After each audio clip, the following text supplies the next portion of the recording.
Hello, friends, and welcome to Escaping the Mouse with your host, me, Breck Roll. All right, we got a little fix-it project today, or at least explore it and figure out what's wrong.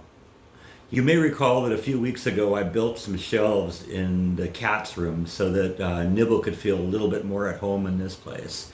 In the process of doing that, I tried to plug something into one of the electrical outlets, and the plug wouldn't even go in. There was something in there that was preventing the plug from going in.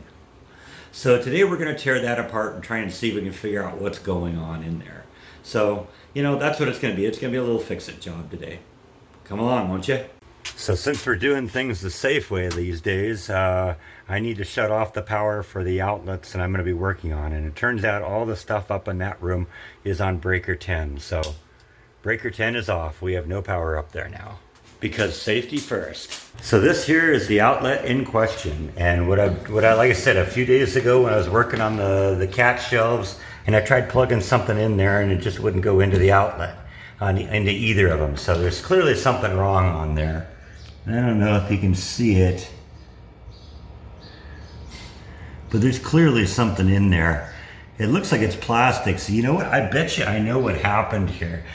I bet you in the past this was some kid's room, and what they did is they put those little plastic safety caps over there, over the outlet, to keep the kid out of the outlet. And I bet you anything that the little plastic things that actually go into the outlet broke off in there, and that's what's in there. So I could maybe spend an hour or two trying to fish those things out, but I think it's just going to be easier. Let's just replace the outlet, because the new outlet will cost a couple bucks, and then we won't have to worry about it anymore. So let's open this up and see what's going on in there.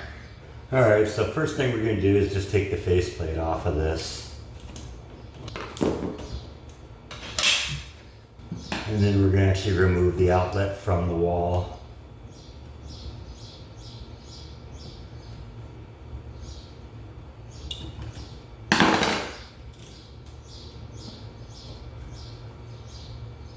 All right, that doesn't look too horribly bad. A lot better than a lot of the stuff I've seen around here. So I'm just I thought maybe I'd have to cut these off, but looks like we can just remove them manually here.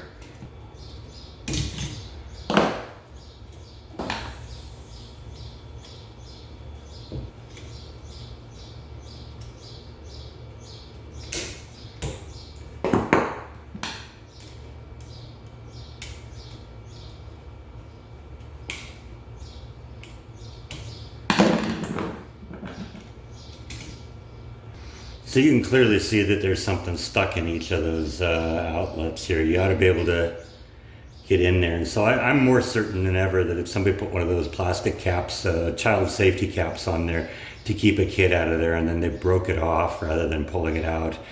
I don't know whether to call this a "that's not how it's done" moment or not, but I think I'm going to, just because, you know what, when you're rebuilding an apartment for a new tenant, first, one of the things you do is you check everything, make sure everything works. You plug something into all the outlets, make sure they work, make sure all the light switches work, make sure all the plumbing works. They clearly didn't do that, so that's not how it's done.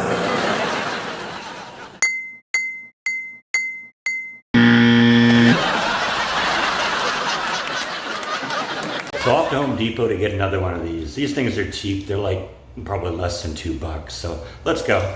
And it's okay in this case to leave the wires hanging out of the wall because we shut the power off, so we're safe.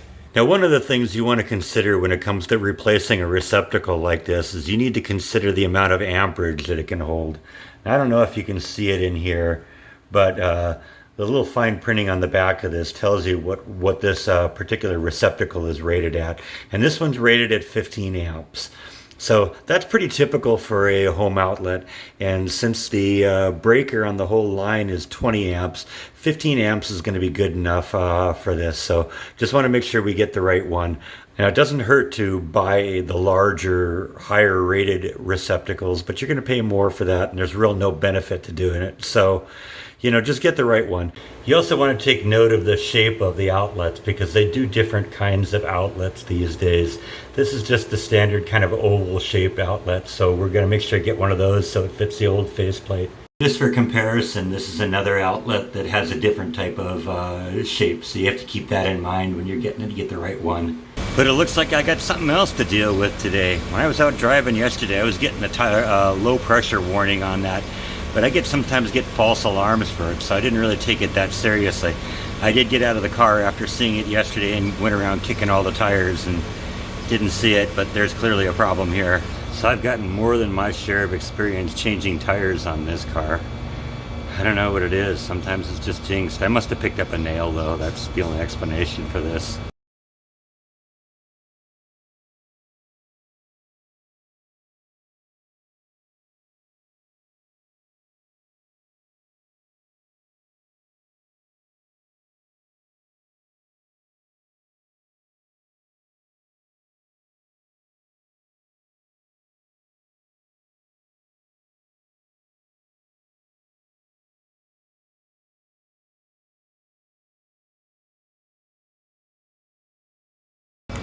Yep, I think I found it.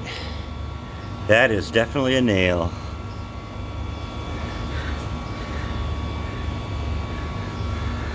See if there's any more in here.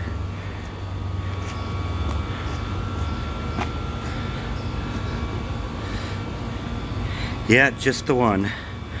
But that's enough. Fortunately, that's the kind of thing that should be able to be fixed. So that's probably a $10 fix at the tire store. So I guess we'll try and find a tire store in the same trip here. All right, so I just left the tire with a tire place. They're gonna repair it. I guess it's kind of a busy day today, so usually this would take 10 or 15 minutes to do, but they're estimating about 2 hours. No problem, I got other things to do and I'll come back in 2 hours. I think I found the right thing.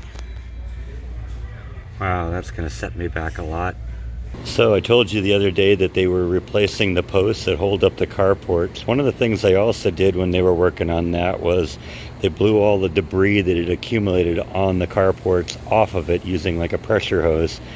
I just found this like all within like 5 feet of my carport.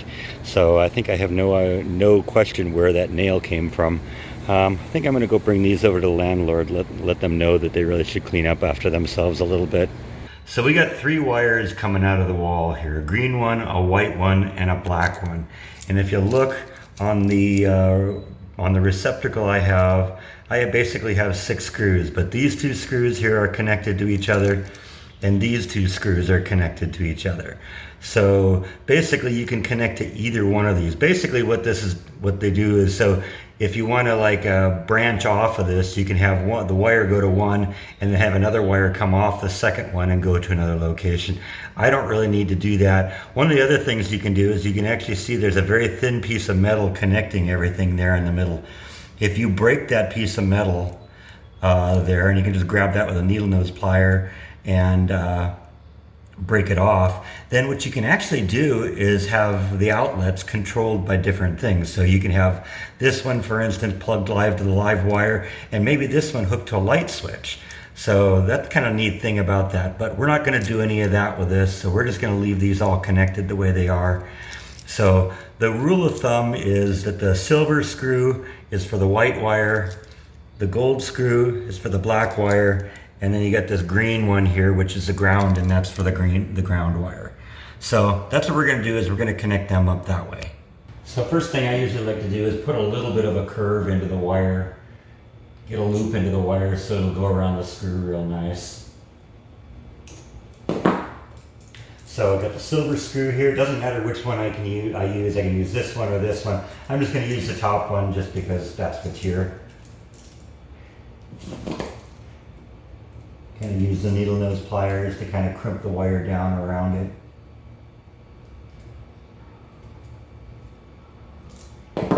And then tighten it with a screwdriver.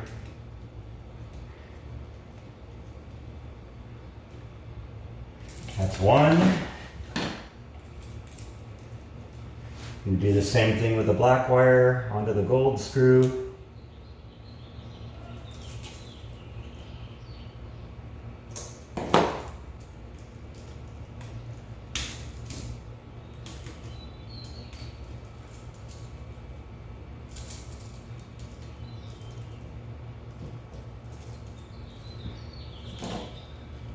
Sometimes this wire is a little thick, so you kind of have to force it in a little bit sometimes. There we go. Once again, wrap the wire around the screw real nice and tight, and then screw it closed. You want to crimp it down really tight too, so that it doesn't ever come off. So now all I want to do is just kind of wrap the ground wire around there. This is a little lower gauge wire, so it's a little easier to manipulate by hand. But once again, just wrap it around the screw real good. Screw it in nice and tight, just like you did the rest of them. Keep in mind, when these things are manufactured, they usually pull the screws out all the way, and it's actually just pulled out as far as it'll go. And so sometimes you have to screw a little bit hard to get it in there. So don't worry about doing that. Yeah, actually I'm looking at this wire now that they're using for ground. Yeah, that's a little non-standard, but whatever. At that point now, all you gotta do is just push it back in.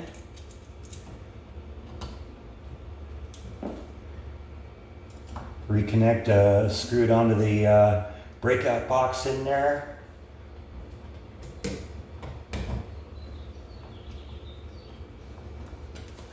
And now what you want to do is you just want to kind of drive in this screw and this screw here, basically until this thing is just nice and flush and these metal pieces are making flush contact with the drywall, both on the top and bottom.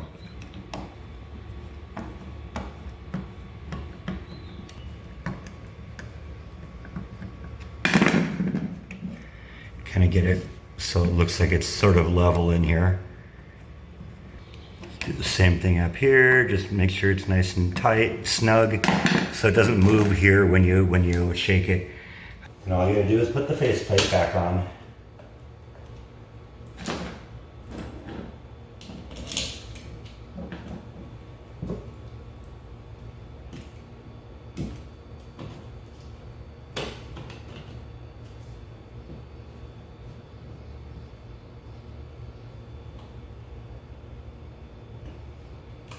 And we are back in business. Let's go turn on the breaker now, see if we can make this work. And breaker number 10 gets turned back on. Generally, if you don't hear any popping upstairs or see the breaker trip again, that means you didn't make any serious mistakes. So let's try plugging something into that and see if it works. So this is just a work lamp that I have. It's something that's electrical that I can plug into the wall. Plug it in. The fact that that came on is encouraging. That means there's power there, so yep, definitely works. So as you can see, that really wasn't a terribly difficult project. It didn't really cost a lot of money, all of 68 cents for the part and about 20 minutes for the work and a nail and a tire, but that isn't part of the typical process. So as usual, electricity can be dangerous, so always shut the power off. And if you aren't really sure what you're doing, it's better to get somebody in that knows what they're doing, because generally electricity at this level, at this voltage, at 120 volts, that can stop your heart. So you want to be careful with dealing with that.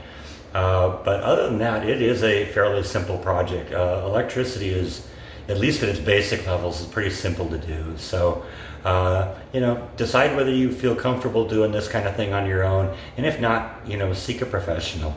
Just don't let them rip you off, because now you see how easy that is to do. Don't let them charge you $1,000 to replace an outlet.